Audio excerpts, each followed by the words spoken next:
What's up, everybody?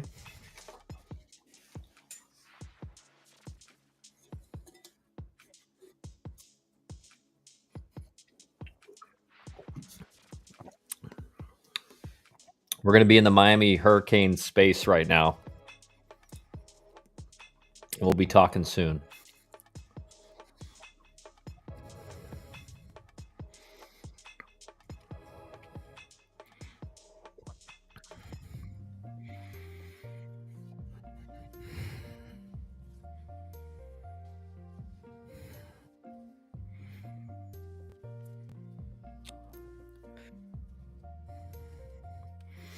What's up, Barks? Friday night stream. Let's go. That's right. John, what a game between FSU and Clemson. That's right, man.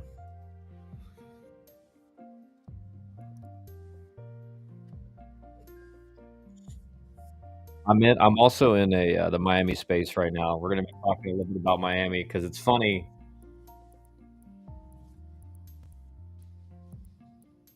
Like 4 weeks, like 4 or 5 weeks ago, maybe even a little bit longer than that. It's crazy how like fast the season's flown by. Um, we Dusty and I were in the Kane space, and we were telling them, we're like, you guys, Miami is better than you guys think. Like, Miami is better than you guys think. And, no, nobody believed us. And actually, a lot of the guys were like, you guys don't know what you're talking about. And it's just funny to see Miami just go on this run. And now they're at 13-9 in the ACC. They just win game one against NC State, who is surging and the best team that's been playing the best in the ACC for quite a while now. And so it's funny. I'm going to talk in the space soon. It's going to be interesting. Fire us up, Canes.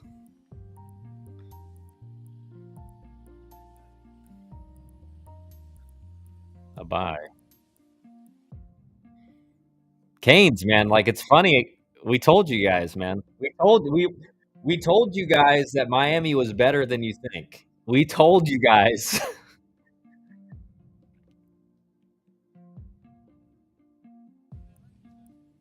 Like, Poman is in there right now saying, like, the goal is to host a regional now. And, like, 6, 7 weeks ago, it was like, we're terrible. We're not going to make the tournament. Like,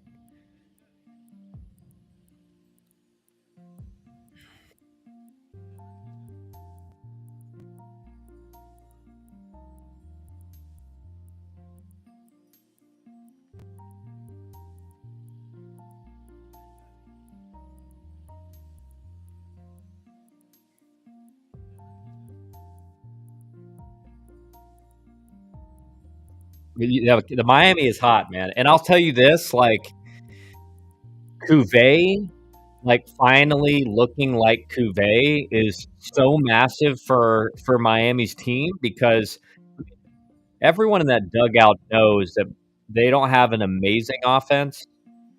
And when Cuvé's struggling, that whole offense feels it. And the fact that he's back to being who he is as a hitter has just turned Miami into a actually legit team, because their pitching is legit. What's up, What's up, Po Man? What's up, guys? I know it's been a while since last time I've been in here. It's funny to see how the tides have turned. You know, like 7 or 8 weeks ago, maybe I remember saying, like, this team's better than you think. Like, the early schedule in the ACC is a brutal one for Miami, and it was. And I think they've even kind of gone past what my expectations are now. And I'll tell you this: I was talking to an ACC coach who played them recently, earlier in the week, and they said Miami's figured out their pitching. Like, their pitching is legit. Hugus on Friday. I mean, it's moving Siskar to the rotation, Walters to the closing role, and really kind of the stopper role. Like, Miami's pitching is legit. It was early in the season, and they've made the necessary adjustments now. That's right. That's right. Yeah, and he's the type of pitcher, even without his best stuff, like, he's still going to keep you in the game. And I think the biggest thing for this team is just the resurgence of Daniel Cuvée. Because listen, everyone knows the offense is what it is. But when he and the middle part of the year, and really even somewhat in the early part of the year, when he really wasn't who he was last year, that whole offense felt it. The whole offense knew, like, man, our guy who's our stud is they're not really being our stud right now. And the fact that the last couple weeks he's really come alive, you can just see the rest of the offense is playing better. I was watching the game today. The one inning that scared me was the second and third no outs with Cuvée up, and I think he had a little bit of kind of an immature at bat. He's in a 2-0 count, base. Yeah, base open at first. Like, they're not going to throw you anything to hit, and he kind of chased a few out of the zone. But then, I mean, a heck of a play to steal third. I don't know what the guy at second was doing. I would have loved to just see him stay at second base or at least get a better jump. But yeah, but that just at least getting a run there. Like, I think if Miami doesn't score there, NC State wins, because that's such a momentum shift. And the fact that they were able to at least get one there won the game. And again, the pitching, I kept checking back. I'm like, all right, is this NC State going to answer? And like, Miami's pitching is a huge strength. And I think as long as Cuvé's doing, again, he doesn't have to hit 2 home runs a game, but the fact that he's just a threat in the lineup again has made every other hitter in the lineup a little bit better. And again, I mean, they've figured out their rotation, and their rotation is scary. I mean, the ACC coach I talked to was like, Siskar is a nightmare for right-handed hitters. He's just like like, his sinker slider combo is just, it's nasty. And yep, yeah. So I just think,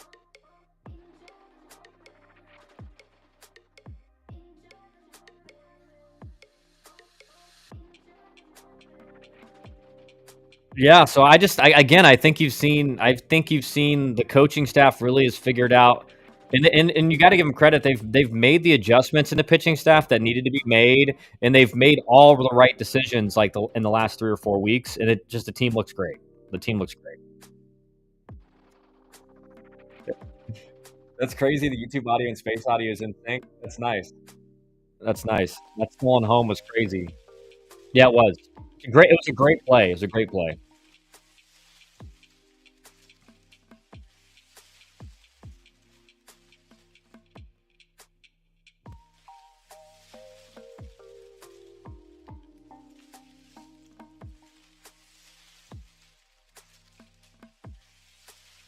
I'm telling you what, man. That stolen home. That steal of home won the game, because when you're in a tied game and you get runners on second and third, no out with your best hitter in the lineup up, he strikes out, and then your next guy strikes out, and you're at 2 outs, and then you get a bases loaded walk, or a 2 out walk to load the bases. You have to get a run there, and if you don't score there, the momentum shifts so much in NC State's favor, and so getting that run was huge. Getting that run was huge.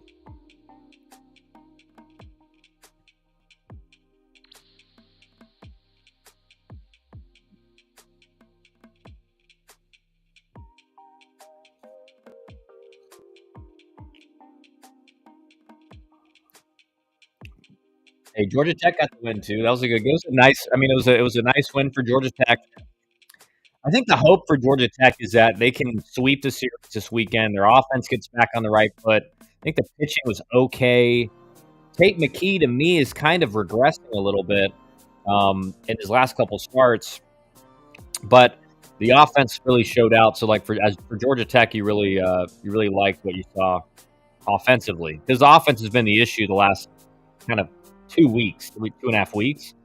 So the offense seems like it's getting its confidence back. John, we literally not going to score. I was texting Kyle that we were going to leave the runner stranded. I was shocked when I saw him running. And the thing is,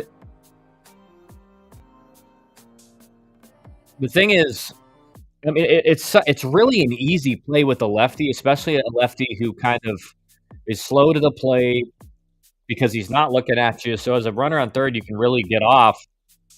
And again, in that situation, like no one's expecting it. No one's expecting you with 2 outs and bases loaded to try to steal home. But it was a great. I don't know whose decision it was. I don't know if JD put a signal in. I don't know if it was a third base coach, but and I don't. Maybe it was the base runner himself who said, "Hey, I think I can get this."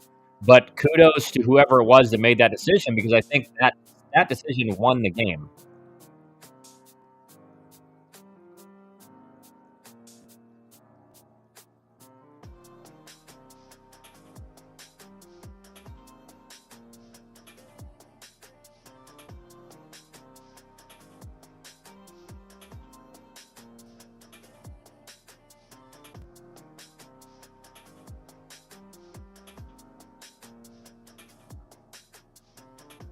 No, Canes. I mean, if you guys leave the runner stranded there, I just think NC State just feels like we're going to win now. We're going to win because they had second and third, no outs, 2-0 count to Daniel Cuvée.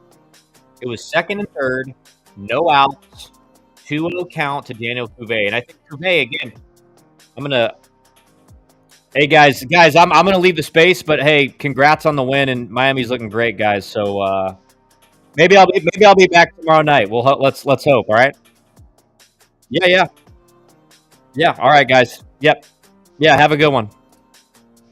So I just left the space because it gets loud in there. The Miami guys are loud, but they're great. I think they were air. I keep forgetting that we're talking about you, Canes. I was like, who are they talking to? Who are they talking? Because I'm looking. I'm like, where's Eric? Where's Eric? I keep forgetting that was you. I do think, and this is something. If any of you guys were watching, and while we're doing this, let me see. I'm gonna pull up some. I mean, we got games. We got some games going. We got to talk about the Tennessee Auburn debacle that's going on right now.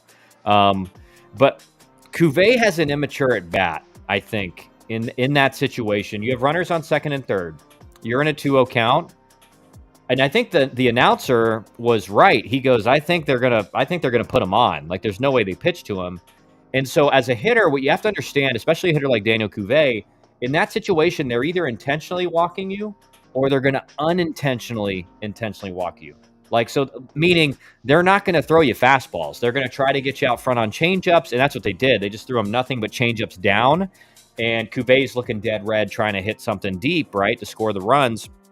But he's got to show a little more maturity there and understand what the situation dictates for him. The situation is dictating he's going to get a bunch of off speed out of the zone. And NC State's just hoping he does what he did, which is chase a couple pitches out of the zone, get him to strike out or like a weak pop up that no one can tag up on or a weak ground ball that doesn't score anybody. And so Cuvée goes down. And then the next hitter, exact same thing. It's a base open. They do not have to challenge you. Just nothing but sliders out of the zone, and just swing and miss. So it was, again, the at-bats, I think that should be a good teaching moment after the game for Miami's offense, and their coaching staff is probably saying this, that, listen, in that situation, they're going to pitch around you. Like, they do not have to challenge you. They got a base wide open. In the worst case scenario, they walk Cuvée or they walk the next guy, and now they have a double play. They can turn a double play by throwing home. They got force outs in any bag. Like, that's textbook baseball. So I was worried in that inning because I'm thinking, man, that was not a good at bat by Cuvée. The guy behind him did not have a good at bat, but they ended up finding a way to score. I'm looking right now, Canes. A lot of games with inclement weather. So Texas and Arkansas, I think, are playing. I'm going to actually go to the Alabama. I think it's Alabama, right? Alabama Vandy, and then we'll look at Texas, Arkansas. Actually, Tennessee and Auburn started today, and I guess it proceeded to just dump at I think it's in Knoxville, so just proceeded to dump on the field, and Tennessee started Liam Doyle, and so he threw like one inning, gave up a 2-run home run to Ike Irish, I believe, and then it started pouring, and the game gets basically postponed till tomorrow, which, again, I saw some people on social media saying like Tony Vitello's heated. But like that's the home team's decision to start the game, and ultimately, if you know rain or a possible delay is coming, usually what you do is you just like start an opener, right? You start somebody who can get 1 or 2 innings in case of like rain hits. So I think Tennessee probably they're going to lose Liam Doyle this weekend, and so that could be massive for the series because Auburn does have a 2-0 lead. And Tennessee's lost 3 of the last 4 series. So Tennessee is kind of like searching. They're trying, like they haven't been playing bad really. They just haven't been winning and they're searching. And so that could be a huge blow like for just the mindset of the team to not have Liam Doyle except for 1 inning. So we'll have to monitor that situation. We got Duke UNC going on as well. We're going to go in between a few games here. But why would they lose him, though? Well, it's not... The problem is this. Pretty big rule of thumb that once a starter has done all his warm-ups, he's thrown... Every starter's different, but maybe he throws 40 pitches in the bullpen pre-game to get his arm loose. And then he throws, 15, 20 pitches in the first inning. I don't know how many he threw. You're not going to throw him tomorrow. And so, but then are you gonna start him on Sunday? I don't think so. You're gonna be worried about a potential injury. Again, it's not like he threw a bunch and could not pitch it the rest of this weekend. But like, there's a lot of people out there that would suggest Duke and UNC aren't playing. Okay, they weather delay as well, Zach. There's just a lot of people who would say, you don't want to risk some kind of injury to him, especially with the guy who's going to go pretty high in the draft. And it's not like Tennessee doesn't have arms. Tennessee's got plenty of arms, but they don't have plenty of Liam Doyles. We'll say it like that. Vandy is up 6-0 in the 7th on Alabama. And something happened here. Vandy's hitter looks like he hurt his shoulder sliding into second base. Might have popped it out and popped it back in.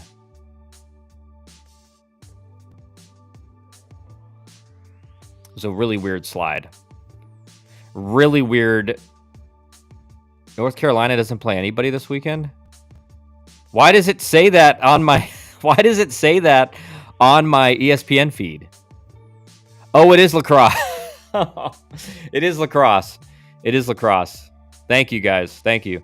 I was like, that's a great series. And actually was thinking about it. I'm like, I didn't think they were playing. But it looks like he just popped a lot of times when you dive like that head first, what will happen is the shoulder will pop. The shoulder, the ball joint inside the shoulder will pop out and then just immediately go back in. And it hurts really bad for like 30 seconds, and then you're good. And it's sore and it's stiff. Tomorrow it will hurt very bad. So he's gonna have to be on some pain meds tomorrow. Yeah, Canes, you got me. I was looking at lacrosse 100%. Virginia should have scheduled a non-conference series in North Carolina. Yeah, for real. South Carolina up 3-0. What? Oh, let me see where that game is.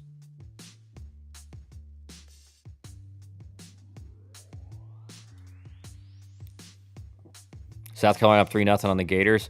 Big weekend for Florida too. Like South Carolina's out of it, but the Gators they're legitimately probably going to be in the tournament unless they play bad the rest of the way.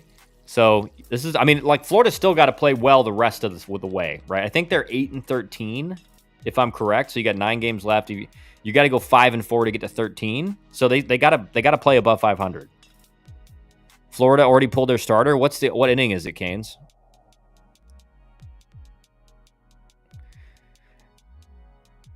But dude, I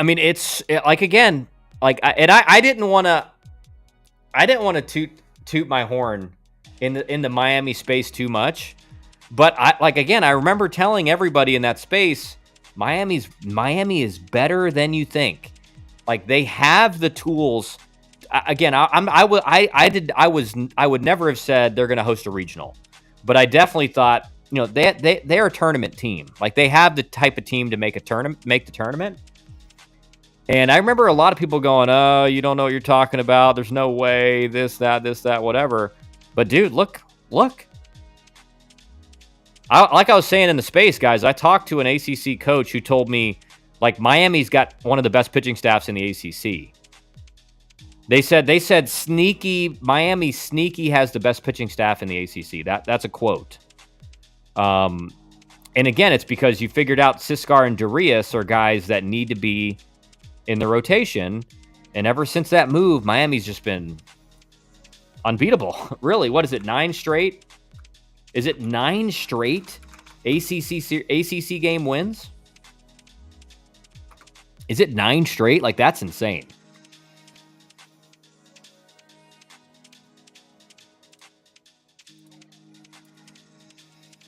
Cincinnati wins, down goes Kansas. Yeah, Kansas just has no room for error as far as being a potential host, and it looks like it's not going to happen now.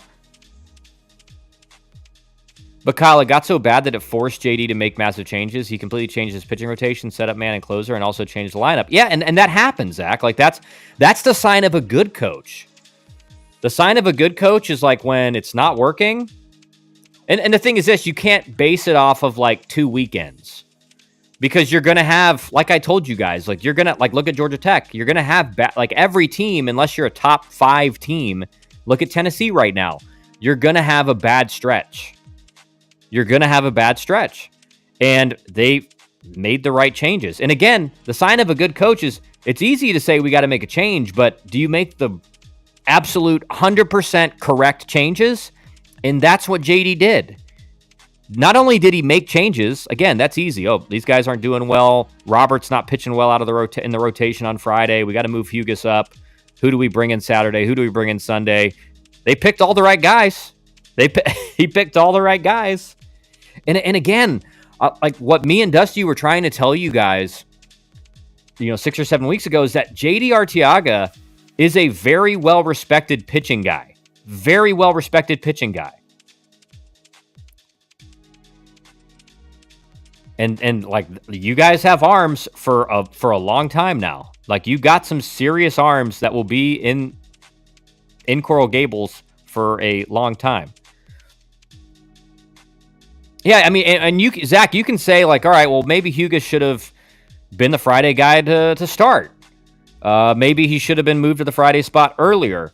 But also, I think the thought was like, Robert's going to be better than we. I think Robert. Again, I wasn't there, but I think Robert probably performed really well in the fall and early spring, and so you were giving him enough chances to see if he can bring that out. In this, I told you guys all the time, there's fall Americans. There's the guys that are in the fall and early spring. They look amazing, and it's so hard. Like, as a coaching staff, you really can't. You can't say, "Oh, well, that's just a fall American," until you know. And the way you know is you put him out in the season, and he doesn't play the way he did in the fall and the early spring. But yeah, I mean, Tate Darius has been unbelievable. Tate Darius got a 2.6 ERA, 27 hits given up in 34 innings, only 11 walks, 26 strikeouts. Siskar, again, has been lights out ever since moving to the rotation. He's got a .97 whip. Nasty sinker slider guy. And then Hugus has been Hugus, right? 3.56. I mean, look at your rotation. Like, Miami's rotation right now is a 2.6 ERA, a 3.5, and a 3.98. And none of them walk guys. Like, Miami, dude, Miami is going to be... Even if Miami does not host a regional, nobody wants Miami in their regional because they have 3 legit arms that can shut you down. I'm also rooting for VT to sweep Pitt. Yeah. Is that just because you want VT to like, what's the thought there? What's the thought from you wanting VT to sweep Pitt? Pitt's up 5-4 in the 6th right now.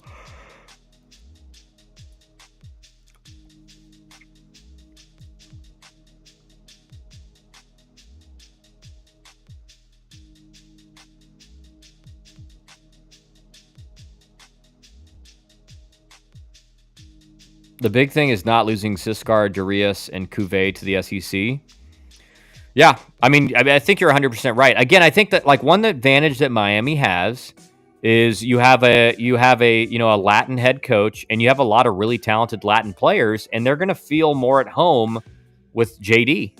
That's just a reality.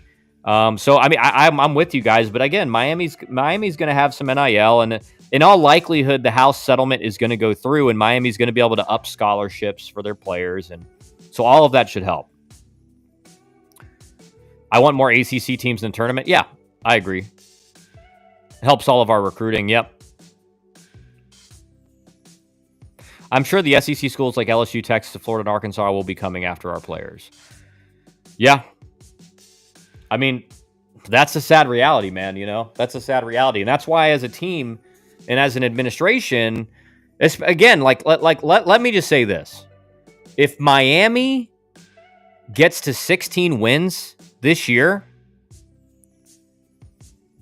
JD Arteaga needs to be extended. Okay? He needs to be extended. And Miami's baseball program needs to be supported 100%. Because that team, if you look at it on paper, offensively, you think, all right, there's just no way they're going to be in the top. What are they, right? 7th in the ACC right now? Like no one predicted that. They were preseason number 11 or 12 in the ACC, and they've way outperformed that so far. And again, Miami now, it's like if they take the series from NC State, I'm not. What do you mean stop? What do you mean? What do you what are we against? What are we against? This team was, everybody in the industry predicted Miami to be a well below 500 team in the ACC. They're 13-9 right now with 8 games to go. If you beat NC State in the series, you just beat the team with the first place team in the ACC. You just beat them, and then you're really on track to get to 16 or 17 wins, if not more. It's actually insane, like where Miami is at right now. It's insane. I mean, they're like Georgia Tech's 15-9. Miami could be 15-9 by the end of the weekend. Think about that. Think about that.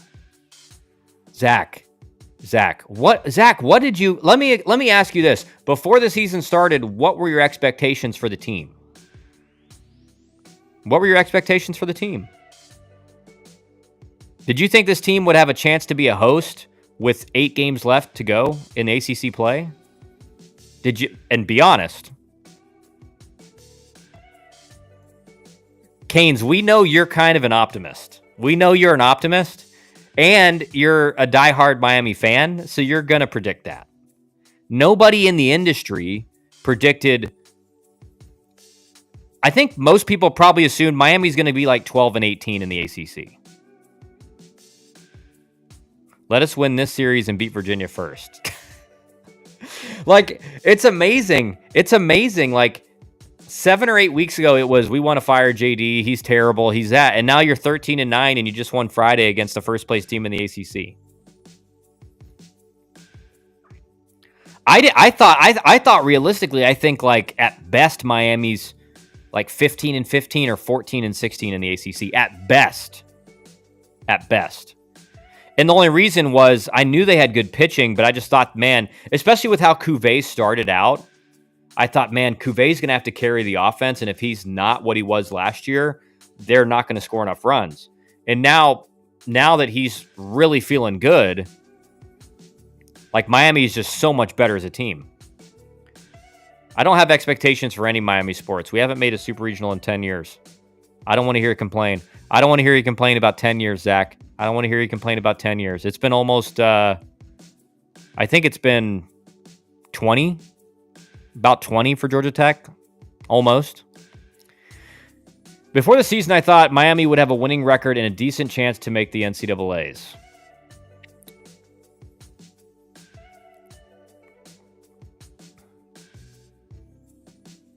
I think you could reasonably say looking at, this is the other thing is there was so much uncertainty around Miami because you have a lot of freshmen, a bunch of newcomers, and you don't really know how they're going to perform in the ACC.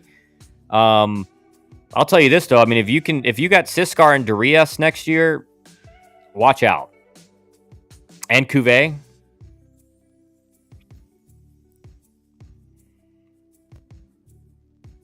Under 500, not in the ACC, under 500 overall.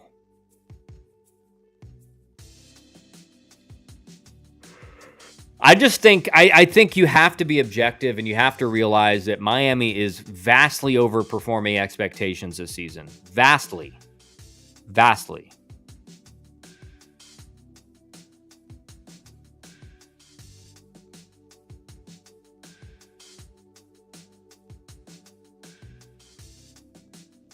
All right, this Vandy Alabama game is getting a little bit it's 6-0 Vandy in the top of the 8th, so we're gonna move around here.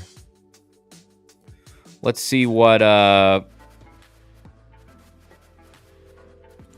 games.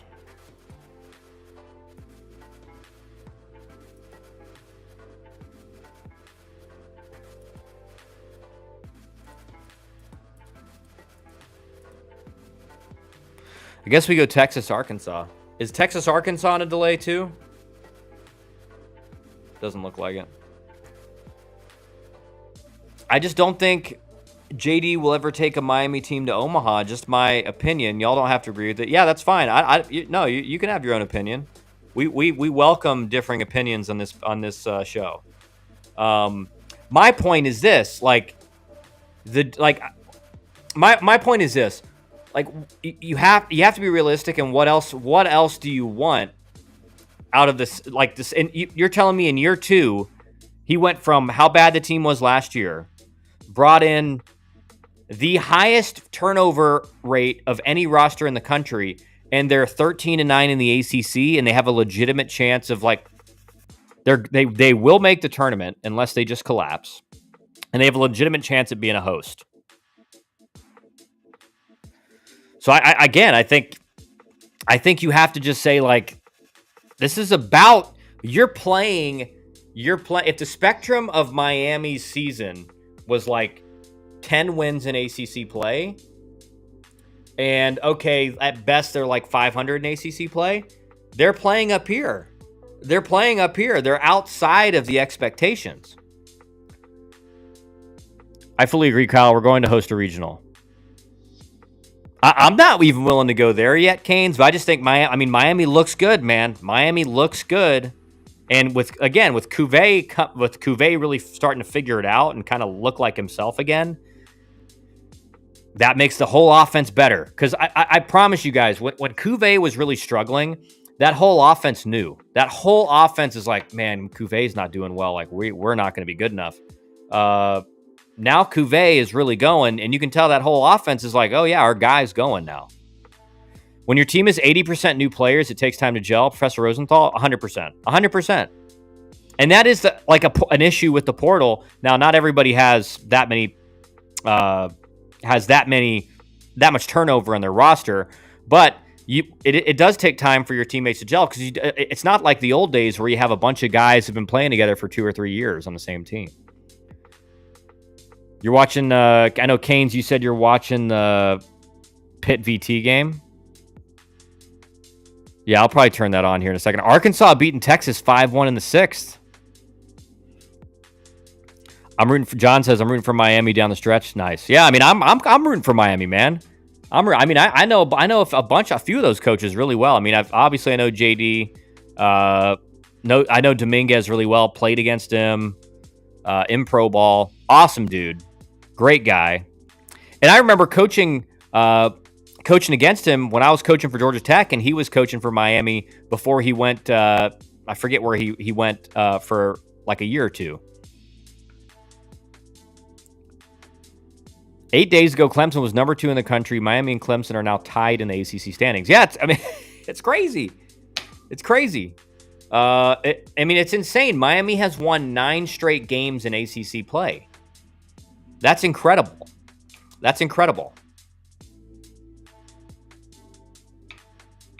So they were 4-9. and now they're 13-9. They're playing really good, no doubt. Let's see how the rest of the season plays out. Canes is like the optimist. Zach is the pessimist. So that you guys balance each other out very well. But I respect that, Zach, because I get it. It's like you know what, we're playing well, but the last 2 weekends we could get swept twice, and then we're all like, what happened? So I get it. Okay, here comes Alabama, 2-run home run. Man, I turn it off, and it's. I turn it off, and all of a sudden, boom. JD. Hey, Kyle. What's up, JD? Is that JD Arteaga? The man, the myth, the legend, the hero of Coral Gables? The hero of Coral Gables, JD Arteaga.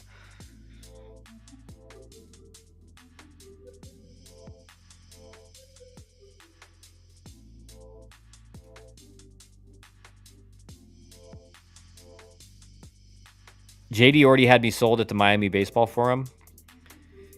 JD, how your team do? Are you talking about the high school team? We swept the Walker School 2 straight games. We swept them in the doubleheader yesterday. Was that yesterday? Golly, doesn't even seem like it. No. Which team are you talking about then?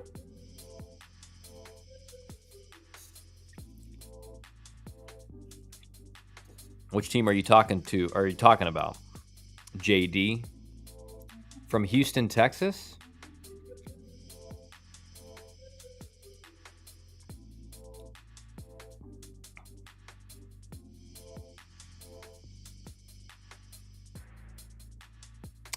JD, I need you to write out in a sentence what you're asking me. I'm confused. I don't know what you're saying right now.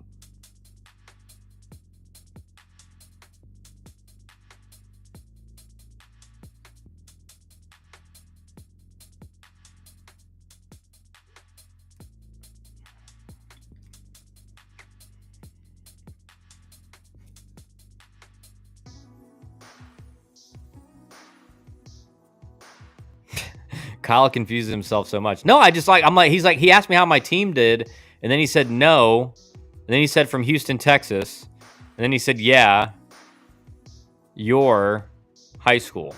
Yeah, we swept the doubleheader. So in Georgia in the playoffs, we do a 3-game series. You do a doubleheader, and then if you split, you play the 3rd game the next day. We swept the doubleheader, so we're on to the Elite Eight next week on Wednesday.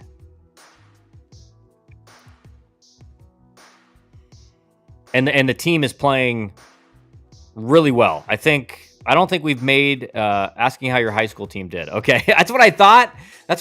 But then when you said no, I was like, I don't know what you're asking.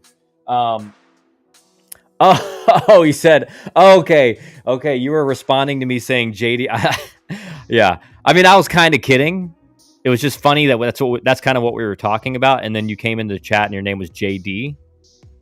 Even though I was pretty sure you weren't JD Arteaga, but okay, now I get it. Yeah, we've swept the first 2 rounds of the playoffs, so we're on to the 3rd round, Elite Eight, and the team is actually playing lights out. We haven't made an error in 5 straight games, and then offense is playing well, pitching's doing well. We're just firing on all cylinders right now. So hopefully we can just continue that. Miami, Professor Rosenthal, the professor. Miami's strength of schedule is now number 12 in the country. Yeah, I mean, listen, Miami is doing everything they need to do, and I'm just loving it. I was watching a decent amount of the game, and then I was watching TV with my wife for a little bit, and I kept checking the game on my phone, and I kept seeing 5-4, 6-4, and it was I'd check it every 5-10 minutes, and it would be 7th inning, 6-4. 8th inning, 6-4. And I'm like, dang, Miami's going to do this, man. They're going to take out NC State. And I will say this. If you look at NC State and you look at, their pitching numbers or their offensive numbers or anything like that, you kind of get the feeling that they don't really dominate a certain side of the ball. They've just been playing. They've just been winning a lot of games.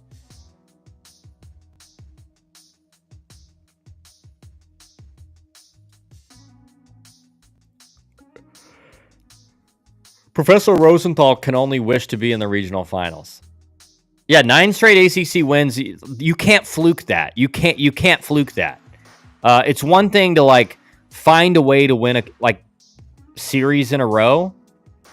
2 out of 3, 2 out of 3, 2 out of 3. But 9 straight ACC wins is insane.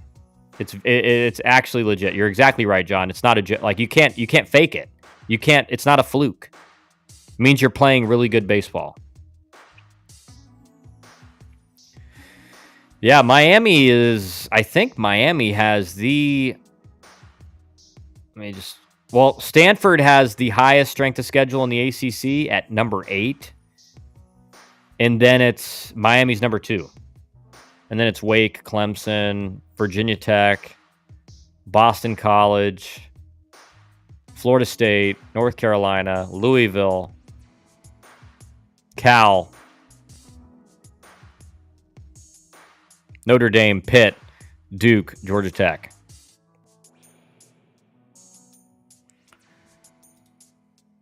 National seed, here we come. Miami's RPI right now is 30. They just passed NC State. That's right.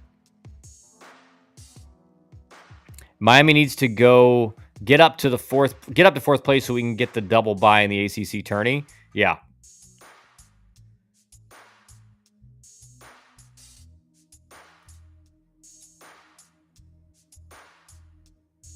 Big situation here in the Texas-Arkansas game. 2 outs, bases loaded for Arkansas, who's already up 5-1 in the bottom of the 6th.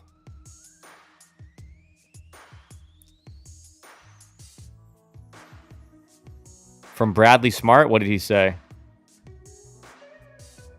Yeah, I think Professor Rosenthal made a great point. If 4 weeks ago, someone said Miami will have the same record as Clemson in 4 weeks in ACC play, it would have been like, yeah, okay, buddy. Like, I want what you're having because whatever you're having is making you insane. 7 games as a starter, 6.16 ERA. Yeah, I saw that. I saw that one, Canes. And then he's been like under a 1 ERA as the closer and stopper. Warren Nolan is projecting Miami to finish 36-19 and 20-10 in the ACC and finish with a 22 RPI. That probably wouldn't be good enough for a national seed. Dude, if you go 20-10 in the ACC and you're not a national seed, the committee needs to be completely erased. That's just my opinion. That's my opinion.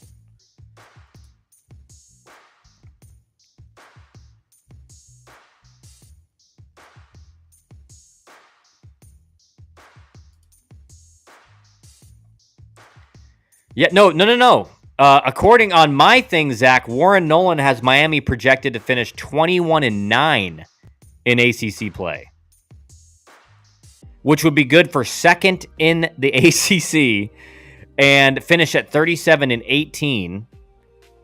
And their RPI would be predicted 16.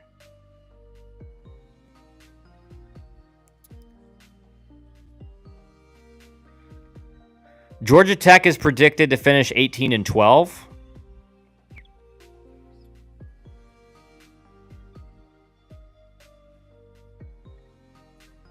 And Clemson is predicted to... Clemson, Georgia Tech, North Carolina State are all projected to finish 18-12 by Warren Nolan. Florida State's projected to finish 20-7. Miami 21-9. Like... I mean, that's insane, man. That's insane.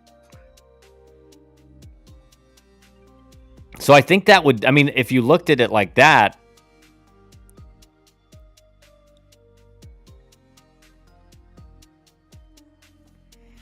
you need to be in the 1-12 in RPI to be a national seed. I don't know, man. I think if you like, let's say this happens. Like, listen, I don't think Miami's going to finish 21-9. That would be ridiculous. That means they'd have to win 8 more games in a row. Like they're going to win 17 straight ACC games. I don't think that'll happen. I think it's very realistic to see that Miami, with the way they're playing, they could get to 18-12. I think that's realistic. And then they're in the hosting conversation for sure. I don't think Miami has a chance of being a national seed. Again, I could be wrong. They're playing out of their minds right now. But like, again, I don't think any of you guys thought we would be having this conversation on May 2nd.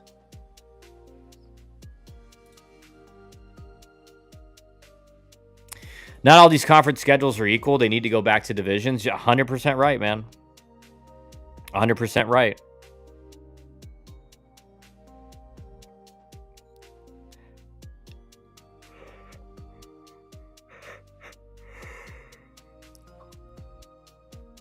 I predict UC Irvine at 41-11, winning the Big West. Yeah, I mean, I agree with you, Patrick. I think that's for sure. I mean, UC Irvine hasn't given you any reason to not to think that they won't do that, you know?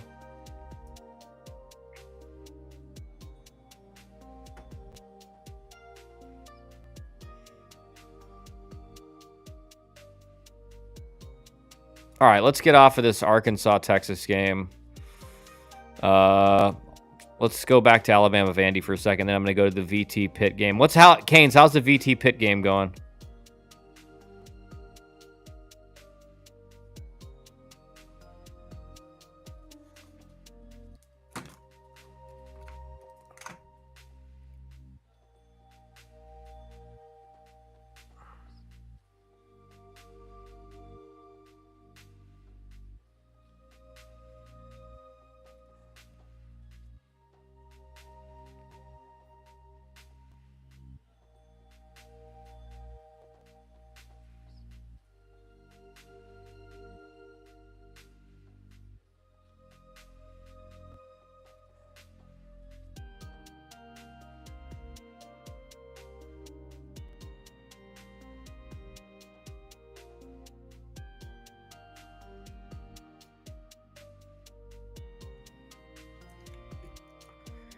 UC Irvine is losing. Once we beat Duke, I was a full believer. UC Irvine is losing 19-4 to UC San Diego. Their RPI is about to drop. Yikes. That's the thing with mid-majors is like they have no room for error. They can't lose games like that. Runners on first and second, no outs. Let's go, Zach. But I want to. Yeah, I saw. I'm shocked. Sorry, Patrick. I mean no disrespect, but I want to host a Miami regional. I think, yeah, you don't got to be worried about that. You don't gotta, be worried, man. Everyone understands that. All right, let's go to I'm going to the Virginia Tech Duke game because Vandy's up 9-2 now, I think. The Fighting Tim Corbins are just playing well, man.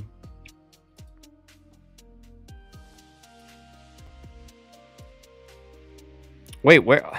I swear sometimes you have to search the game. It doesn't just like pop up in the feed.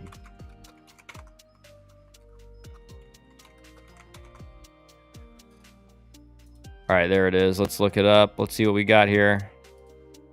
Grand slam by Vandy. Yeah. RJ Austin, who's not having a good year.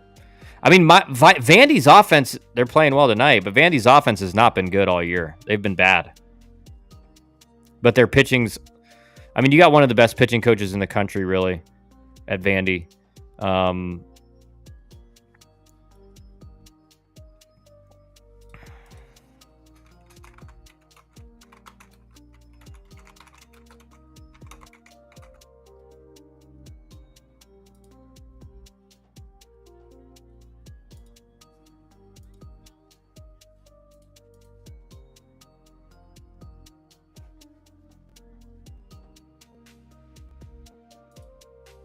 Scott Brown is just, he's got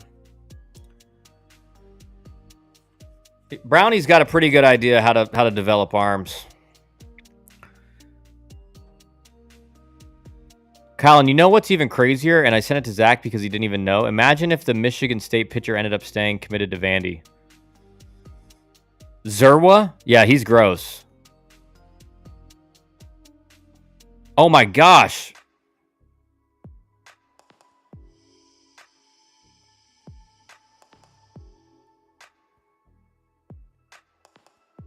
What is Vandy, or what, not Vandy, what is Virginia Tech's third baseman just zoo to throw? Routine ground ball.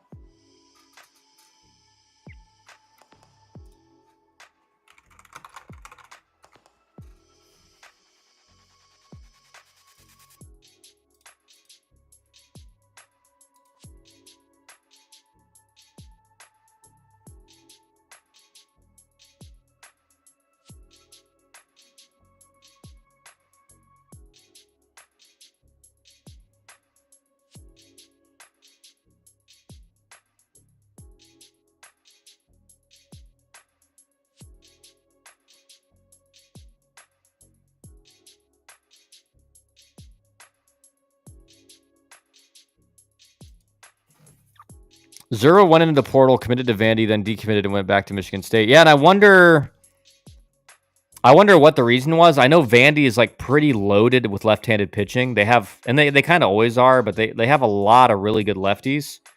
So maybe that had something to do with it, but I don't know.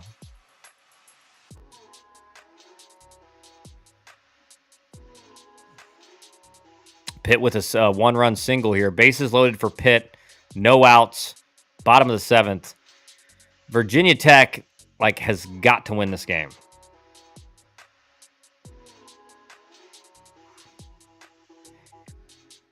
It seems like Virginia Tech's MO is kind of at some point now. The Virginia Tech always seems to start out really good in ACC play, and then the last 3 or 4 series they just struggle. That's what happened last year. It's what happened almost every year they don't make the tournament. That's what happens is they fall off pretty drastically. It's almost like the reverse of NC State. NC State this year they were fine, but usually NC State starts the first 3 or 4 series. You're like, NC State's not great, not very good, and then boom, they figure it out. Hey, Miami figured them out though. I was begging one of our donors who went to school with his dad to reach out to him. Oh, we might go watch that Arizona State Baylor game.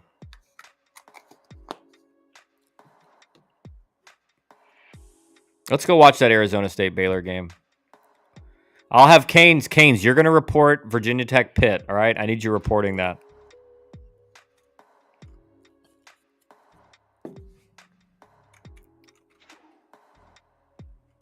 Two outs. Baylor's got first and third.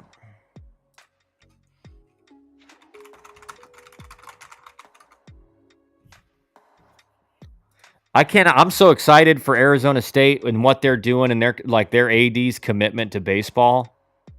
One, because the more ADs that do that, it's just going to force other schools to follow suit. Again, it's not going to be lightning fast, but just the more teams that start up in scholarships and doing what Arizona State's going to do, which is going to all full rides. That's awesome, man. TCU versus Arizona is a good one too, 100%.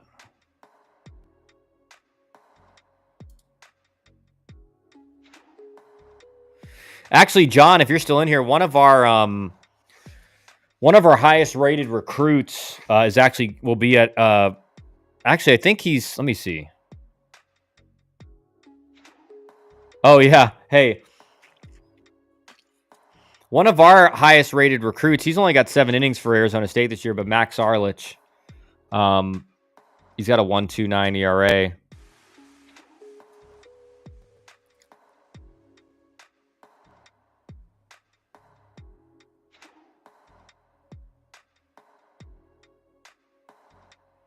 Will Rogers was another one of our guys who played at Arizona State.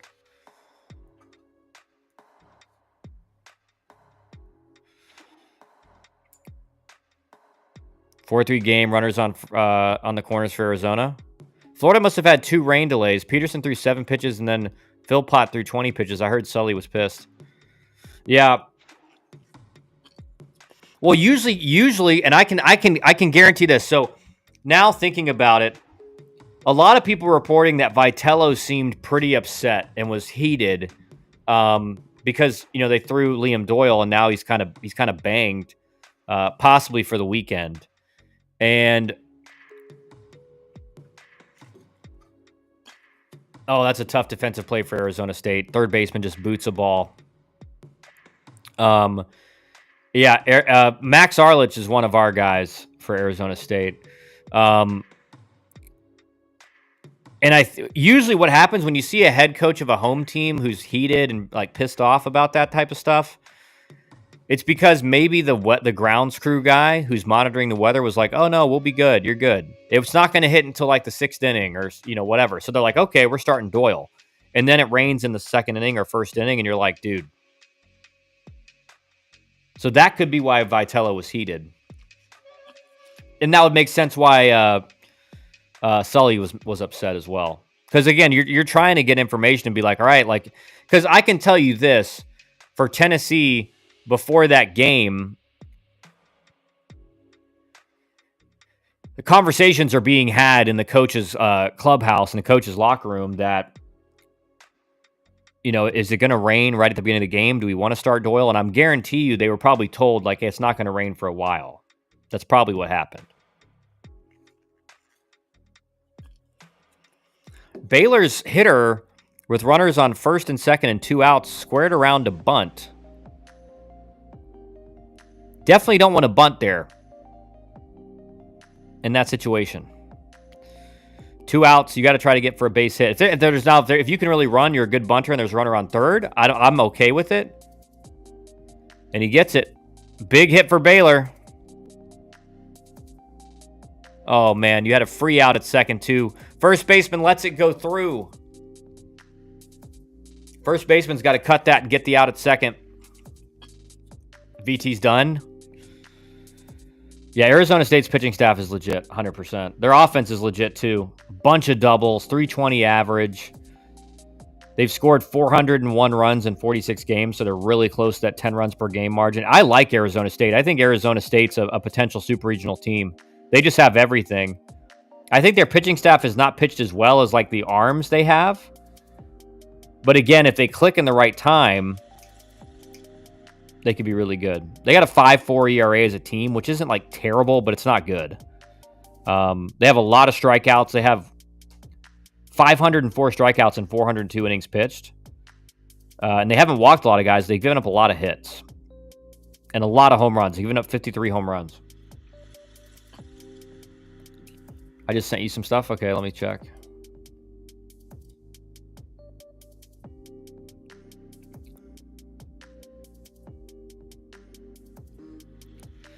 Florida radio broadcast implying that South Carolina was involved in gamesmanship, that you would call bad gamesmanship, by letting Peterson start the inning knowing bad weather was approaching. Peterson was hot coming off the mound, tossed the ball towards the South Carolina dugout, and barked their dugout all the way off the field.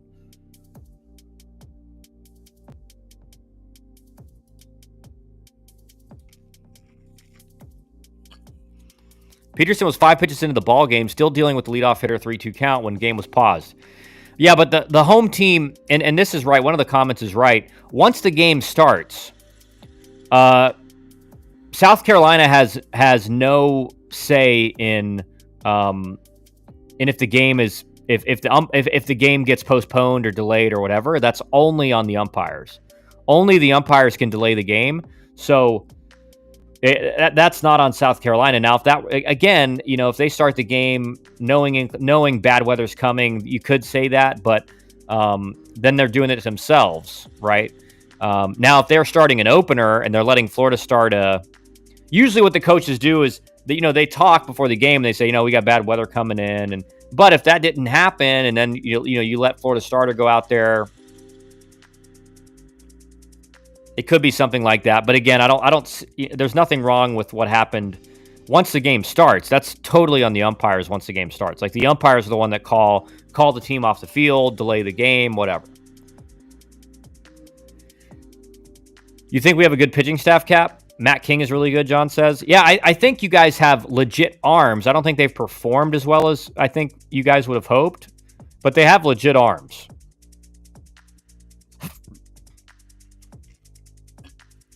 Did you watch some Brady Ballinger at bats? I think he has a good chance to be a pro. Yeah, no, he'll definitely be a pro. I think again when you play first base, it's really tough to go high in the draft, just because first base again is the position on the field where there's the most pressure on the bat of anywhere.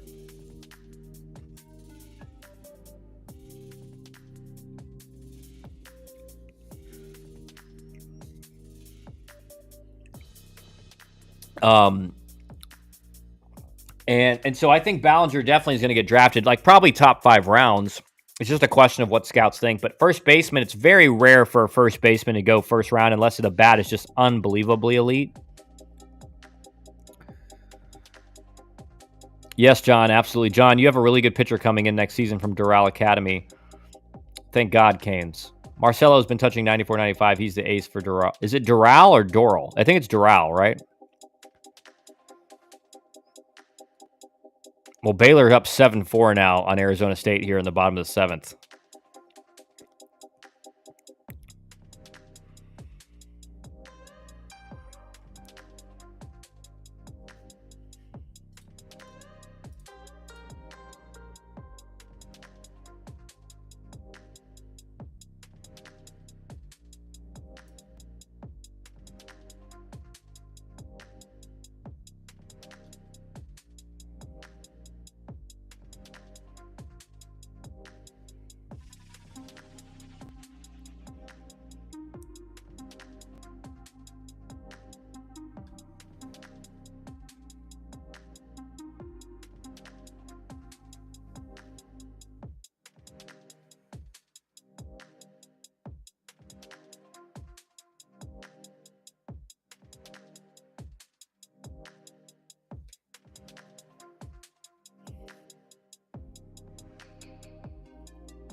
Yes, Doral. Okay, I think I got it right, Professor. Even with the how to pronounce help, I'm still probably going to struggle with it. Notre Dame is playing really well. If they win the series against Louisville, Miami, and Sweet Bowling Green, they probably make the tournament. I just don't think Notre Dame can beat Miami. I'm surprised they beat Louisville, but you are right, Zach. They are kind of surging right now for sure. They're definitely playing really well. John sigh. What they showed against Louisville on Thursday reminded me of Pitt. They've won 7 out of ACC games. They smashed Louisville 10-3 today. Yep.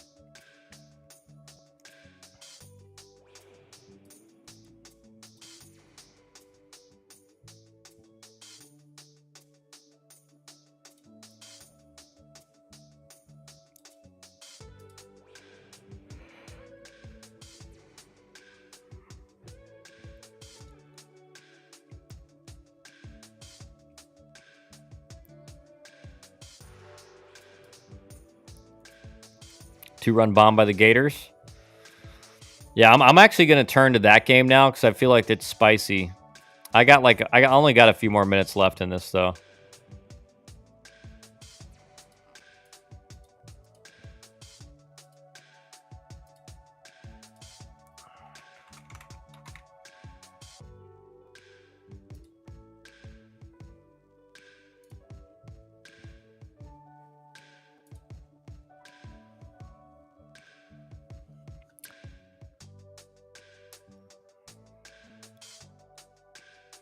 I feel like sharing UC Irvine has only given up 20 hits by the top of the 7th side. Yeah, Irvine's struggling today. Zach says they reshuffled their pitching rotation like us, and it's completely turned around their season. Yeah, and you got to give credit to the coaching staff for that. Like, just again, it's easy to recognize, like, hey, the guys we're throwing out there aren't working. The hard part is, all right, well, who do we go to? Missouri has not won a game in the SEC yet. They lost to Georgia tonight. Like, pretty bad. I think it was 9-1, maybe. Hey, Kyle, how did your team season go? Right now, mine is 10-2, and I'm batting 380 with no errors on defense. Excellent job, Graham. Keep doing what you're doing. We just swept the second round of the playoffs, so we're on to the Elite Eight next week on Wednesday, Graham. So we play again Wednesday in the Elite Eight, final 8 teams in the state tournament. Zach says, nope, they are 0-22 in the SEC. Yep. 0-22 in the SEC. Insane. And I'll give credit. Missouri's AD said it straight up. Like, we have not invested in baseball like we need to. UTSA is 35-10 and number 25 RPI. They're getting in hosting territory. Yeah.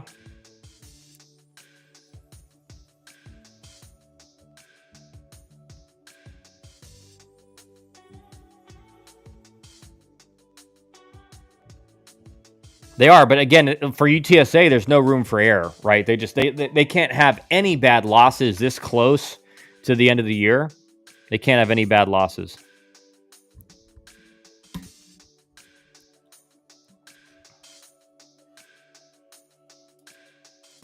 And that's the tough part of being a mid-major, is that you have to dominate your conference, and you can't lose any bad kind of midweek games. Or any of the worst teams, the bad teams in your conference, you can't lose to them. Texas had 2 on, 1 out, infield foul pop-up, and both base runners were running for a double play. Coach is steaming. Yeah, I don't know. I've never understood this. I don't know how base runners... I'm guessing you're saying, JD, that they were stealing on the play?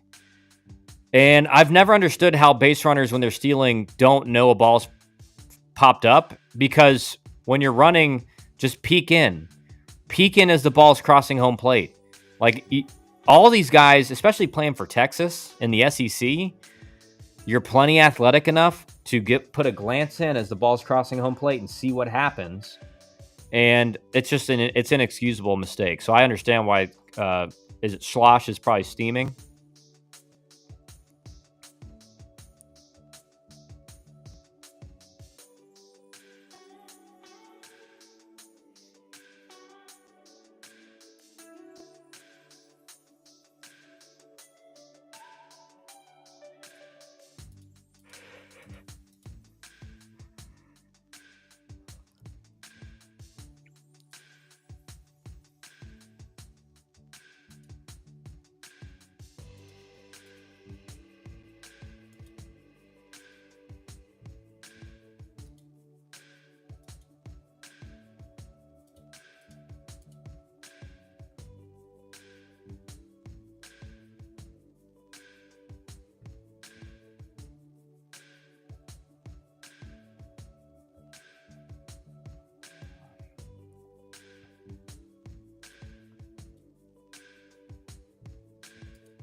Oh, no, both thought there was 2 outs? Oh, my gosh. Yeah, that's bad. That's bad, JD. That's even worse. Kyle, when the JUCO World Series is happening, will you be paying attention or only D1? Oh, 100% I'll be paying attention. 100%.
In the Florida JUCO tournament today, all the road teams won. Okay, here comes VT. All right, we may have to turn over there for a second before I head to bed.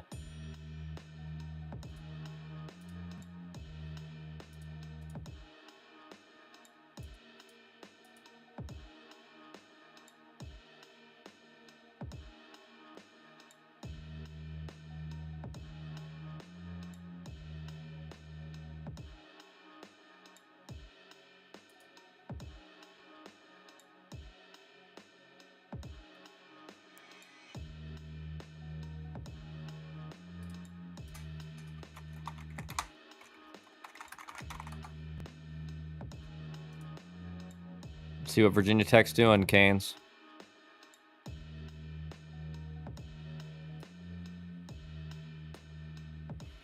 Runners on first and second. 3-2 count. 2 outs. Try to work a walk here. Get the tying run to the plate. Oof.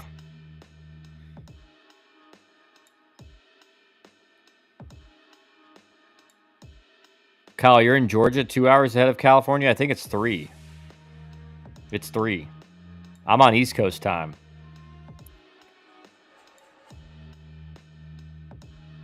So it's 11:30 here. They blew it. Yeah. It was a bad pitch, too. It was just kind of a get-over breaking ball. But you see so many amateur hitters, like college, high school level hitters, when they get to a 3-2 count, they just like they forget that pitchers don't have to throw a fastball. And that's what it looked like there. He just thought, he's like, I'm getting a fastball, and guy threw him a hanging breaking ball, and he just swings and misses. But all right, guys, that's gonna be it for me tonight. I gotta head to bed, or else I'm gonna be cranky tomorrow morning. All right, see you guys. Thanks for joining the stream. We'll probably do another one tomorrow night. So stay tuned.